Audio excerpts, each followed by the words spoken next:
Hey everybody, my name is Brandon Little, and I am going to be talking about my research project on after school programs and the effects they have on the educational outcomes for students in low income areas.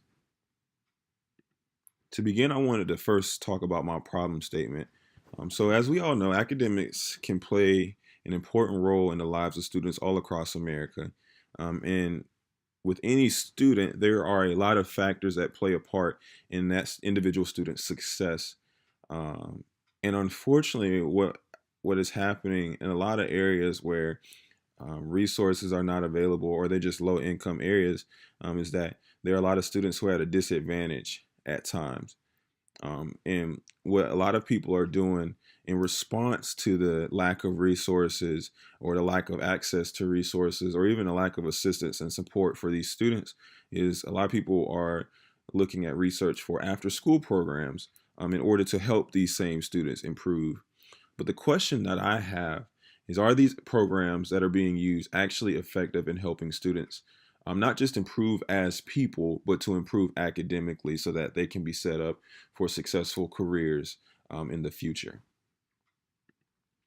To get more information about this topic, I wanted to use two research questions. The first research question that I utilized was asking if after school programs have any effect on the academic performance of students from low income areas, and this can be effects that are positive or negative. And then the second question that I wanted to answer was asking what factors help to make after school programs effective in helping students improve their grades.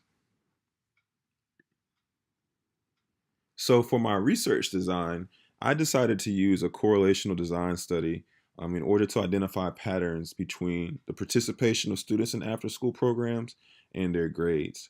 In this study, I wanted to also use to understand the relationship between good grades and the amount of time spent dedicated to homework. So, in order to collect data on this topic, I decided to utilize surveys. So, at my place of work, we have two programs. One program is called Project Bridges Day Program, and it's a program for students who may or may not be in the after school program. And then the second program that I utilized was Building Hope After School Program, which is a program here in Pitt County.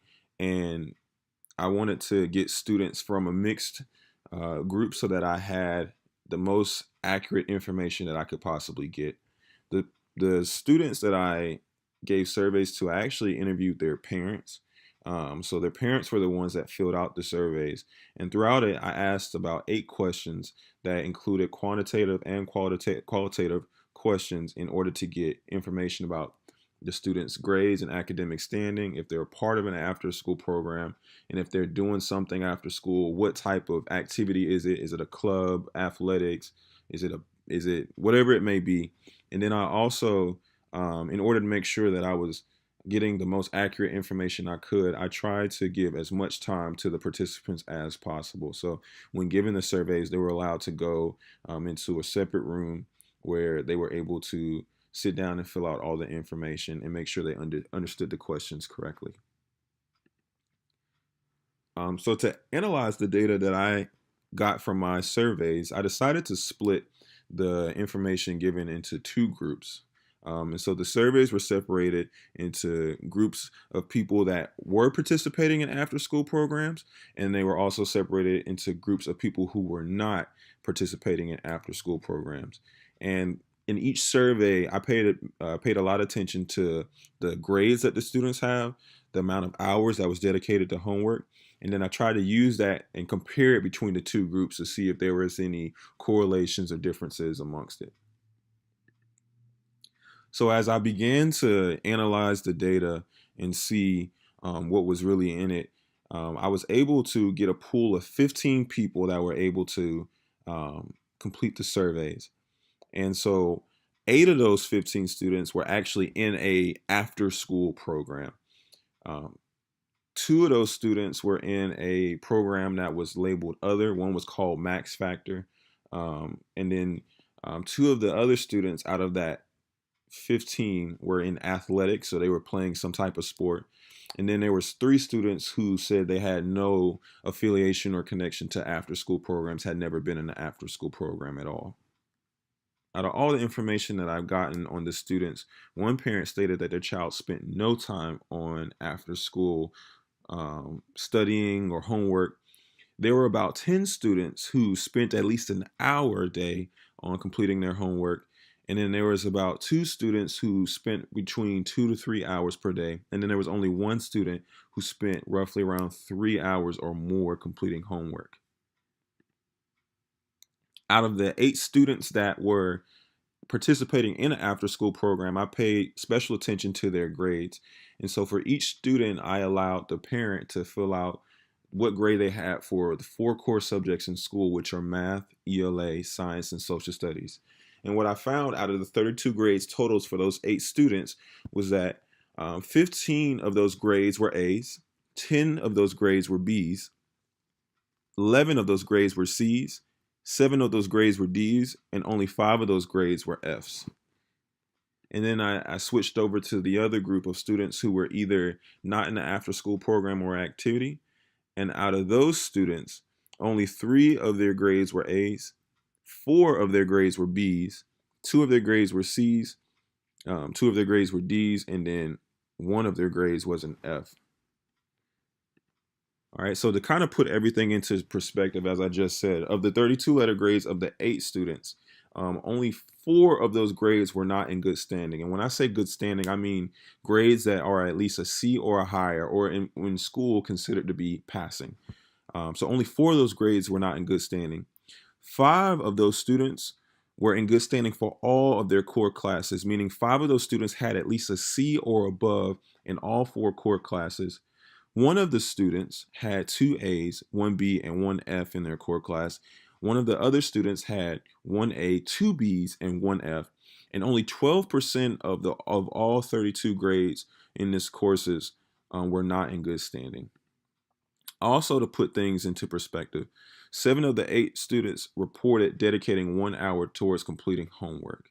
Okay, the other student that is in that group of 8 claimed to have spent at least 3 hours or more daily on homework and studying.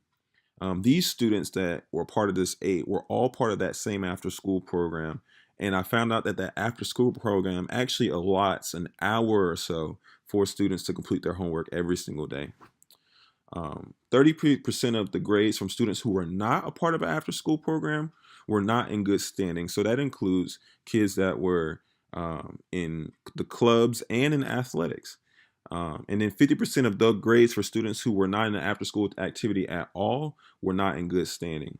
And for me, this was very interesting because it made me realize that that hour or that time that was spent helping students to complete their work really can play a role if looked at correctly. All right, here's some of the lessons that I've learned. The first thing that I learned is that research takes time. In order to really get quality results and quality data, you have to take your time with doing research. You have to make sure that the way that you conduct surveys or get information is accurate and that there is no possible way for data to be tampered with or to be inaccurate. A lot of the information that I got from parents was word of mouth from the student. And what I mean by that is there were times when parents were filling out surveys and they would have their student in the room asking them what their grades were. And as much as I would love to believe that these students are telling the truth, and I do, there is a chance with that and using word of mouth is that that information could potentially be inaccurate if a student doesn't remember what grades they have or if they're just guessing. The next thing that I learned through this project was that it's best to have parameters in place to help keep accurate information. So some of the things that I think I probably could have done a better job of is asking for hard copy evidence of grades. So maybe if the parents were willing to allow me to see the students' grades, maybe printing out a progress report or looking at a report card so I can make sure that the information that they're giving me is truly accurate. And one of the things that I also could have done is maybe potentially separated the child from the parent or asked the child directly how they feel. If a parent isn't as engaged with helping the student, um, as engaged as helping the student normally, there's a chance that the parent may not really know as much as they're putting down on paper. And so maybe one of the ways that I could have better addressed that is by asking the child directly who is involved in all of these different activities. The last thing that I learned from this project was that with additional time to prepare, I could have probably done a better sample selection. And it could have been something that I used to expand to not just one or two programs, but to different programs, maybe even within the county or the state.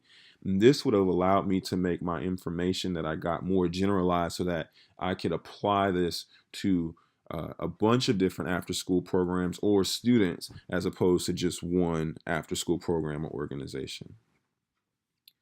Well, guys, that is it with my presentation. I thank you all so much. I hope that you all found this to be enjoying, and I thank you all for sharing your time. I hope you have a blessed day.